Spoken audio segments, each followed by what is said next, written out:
can have a lot of fun with, and they can actually win some pretty neat prizes if they follow through. That's all I was going to say. All right, everyone. So that wraps up the formal planned part of our presentation today. We have some time for everyone to ask questions if you would like to. I've unmuted all of you who are on the phone, so you can speak up or you can type in the chat box, and we would all be thrilled to answer your questions.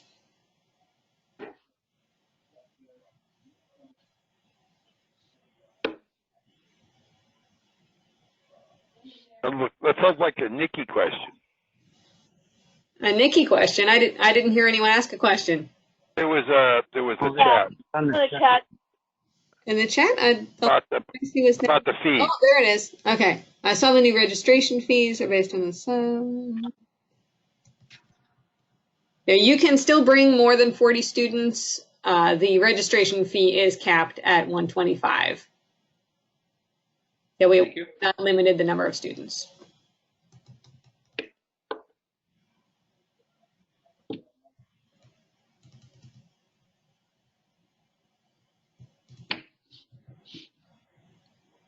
Anybody else? Questions about projects? Questions about registering?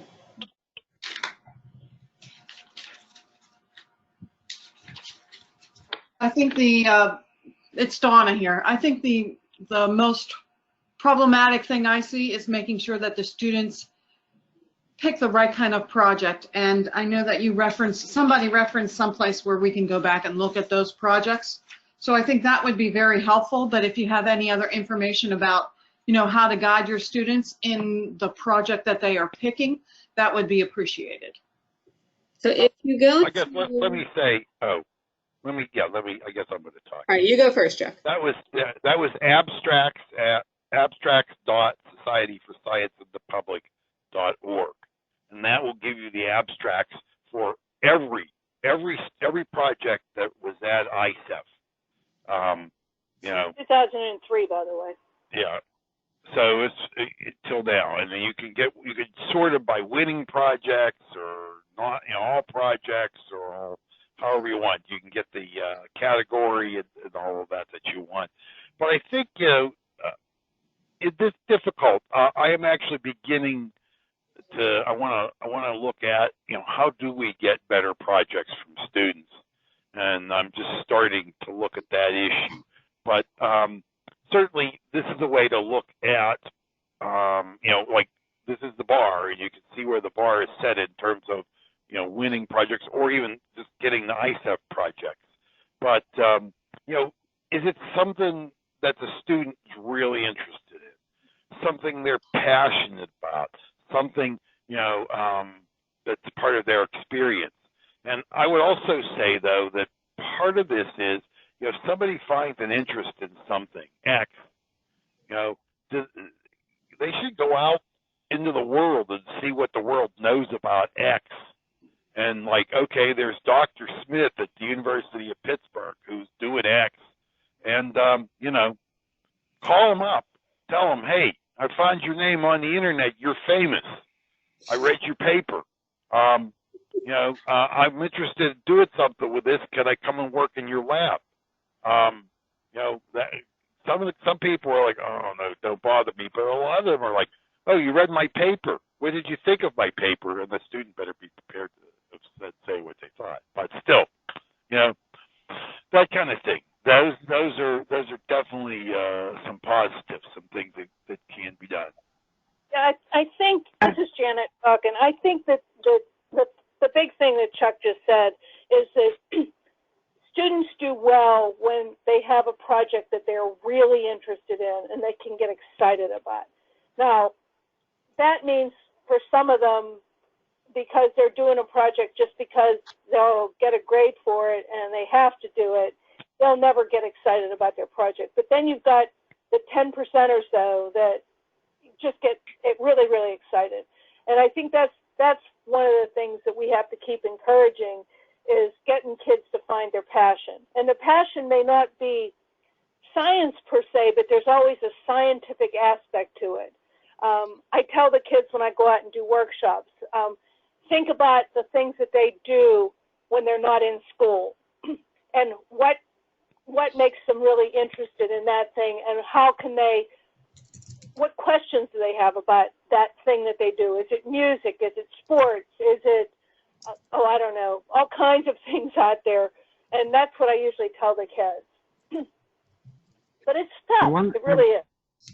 It is. And the thing that will not do well is if you go to one of these sites that have, I think it's, what is it, Science Buddies or something like that, and you're looking for ideas there. They're so simple, and they've been done many times, and the students don't grasp hold of them, and so that really doesn't. That's not a good way to do it. It's really, as Chuck and Jan just mentioned, it's the student walking home and wondering why their leaves are turning green, turning colors. Yep.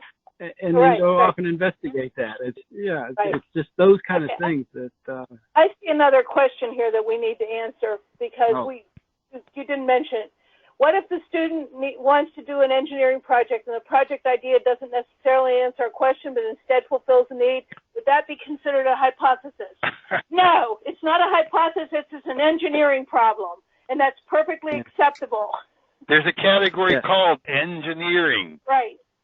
So engineering projects are the most misunderstood, but they tend to do really well. I have this is only partially tongue in cheek. I assume most of the people on the call are teachers. But if you really don't understand engineering, find one of your friends who's an engineer. Go buy him or her a beer and sit around and talk about engineering, and that would be a big learning experience for you, and it only costs you $5 or $6 for a beer. I do have a hard time with what the engineering project requirements are. Like, I looked at the stuff. There's all sorts of information on the science fair project requirements, but the engineering projects, it's just I don't. Yeah. There is a rubric for engineering projects, okay, which we put together and we're still using. So there is a rubric out there. There's also the one good thing that Science Buddies does have. Their projects aren't wonderful, but they actually have a flow chart that's similar to the scientific method for engineering projects. And that's really useful because engineering projects are iterative. They're not the same as a science project. And if anybody wants to, I'll be happy to. Yeah. You're typically building something versus looking for why something happened. That's probably the best distinction you can make. That's sort of it. Yeah. But, yeah. Hey, there's another question we missed that was on when we say that we need an advanced statistical analysis for high school students. What does that entail? It's primarily going a little bit beyond just a simple average. But I have a question. Go ahead, Tom. I'm sorry. I was just going to say a question is to make sure they understand whatever it is they choose to present. Standard deviations are great. The T fit is good and things like that, but they got to understand what they're doing. And some of it's what is the appropriate way to analyze this data? Sometimes it's doing regression analysis, which is it's become pretty standard. And I've seen high school students. It's not hard to run a regression analysis. It's harder to run some more advanced forms of regression analysis, but your basic and simple regression analysis. But people talk about ANOVA. What's ANOVA? And this drives me nuts. ANOVA is the analysis of variance. So why does my data has a variance, or if you will, if you want to even think of it as a standard deviation, my data has this, is this meaningful? And you're analyzing, is this a meaningful difference, a statistically significant difference, or not? 3 is always greater than 2, but is it significantly more? And you're doing sort of even basic statistical analysis, basic ANOVA, if you will tell you if it's significant. Yeah, this brings up a good point. Tell the students it's all right to ask help from other people.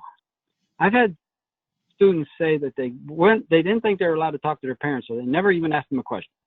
And that's not the rules. It's involving people to better understand what you want to do. So it may be your dad, it may be the science teacher, it might be a university professor, but seek out the people that can really help you and try to draw information from them. So that and we don't want students doing anything that's unsafe, so it's okay to have your dad run the saw. Yeah. They don't have to do it themselves. We don't want students to be hurt or hurting anybody else. So, simple precautions, just fine. And actually, too, I have to say, like writing, if you're a high school student writing a paper for PRSEF, you get somebody to review your paper. I don't know how many people who are on this call have published papers. I have published papers. I have never published a paper that wasn't read by 2 or 3 or 4 other people before it was submitted. So that's perfectly legitimate. And it's even better if those people were from the University of Pittsburgh or Carnegie Mellon and they're experts in the field. Mm-hmm. Doesn't matter. That's always a good thing. If we could return to the question about how to choose a good project and kind of the statistics for 1 second, both of those things are in the Student and Teacher Handbook, which can be found on our website. If you Google PRSEF, that's a really good way to find the Science Fair's website. If you click on Students and Teachers, all of your student and teacher resources will be there. And there's a handbook, which summarizes a lot of what we said today. But down in the appendixes, you'll see one about good projects to choose and projects to avoid.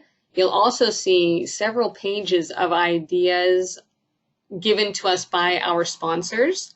So what types of things they are interested, what they're doing research on, and giving your students ideas of things they might not have thought about as scientific topics, but which would make good projects and which might also get the attention of a sponsor judge as they're looking for students to give their awards to.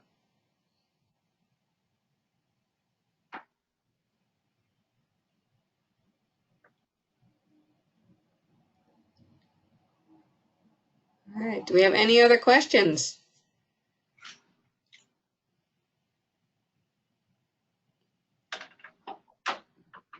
All right, well, thank you all for joining us tonight. I am going to put the recording of this webinar up on our website.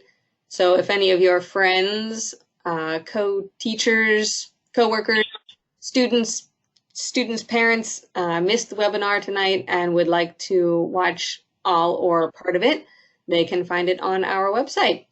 And if you have any other questions, you know where to find me at Science Center. Send me an email or give me a call, and I would be happy to help you through whatever it is you're struggling with. Great. Thanks for being on the call.